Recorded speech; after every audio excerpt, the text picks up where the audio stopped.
আজকে আমরা এই জায়গায় আসছি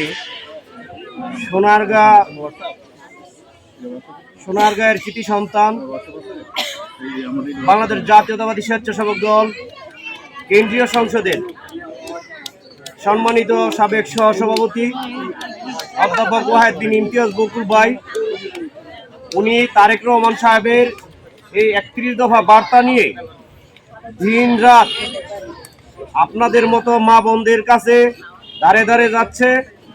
এই 31 দফাটা হচ্ছে তারেক রহমান সাহেবের যে রাষ্ট্র কাঠামো মেরামতের মূল ভিত্তি। এই 31 দফাটাই আপনার আমার বুঝতে হবে। আপনারা এতক্ষণ আমাদের এই সোনারগাঁয়ের মাটি ও মানুষের নেতা অধ্যাপক ওয়াহিউদ্দিন ইমতিয়াজ বকুল ভাইয়ের সাথে যে প্রশ্নগুলি করেছিলেন, যে গ্যাসের জন্য যে দাবিটা করছেন, এই 31 দফার মধ্যেই দেখেন বিদ্যুৎ, খনিজ ও জ্বালানি এবং গ্যাসের এই 31 দফার মধ্যে আপনারা একটা প্রশ্ন করছেন গ্যাস বৈধ করে দেওয়ার জন্য। আপনার এই যে 18 নম্বরে এই জিনিসটা বইয়ের মধ্যে দেওয়া আছে।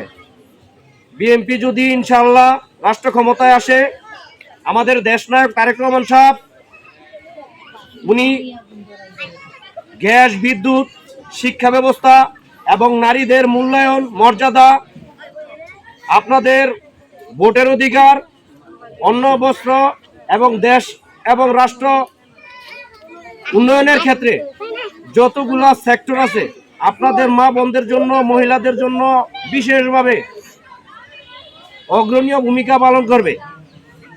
আমি আপনাদের কাছে বেশি কথা বলবো না, যেহেতু সন্ধ্যা হয়ে যাচ্ছে।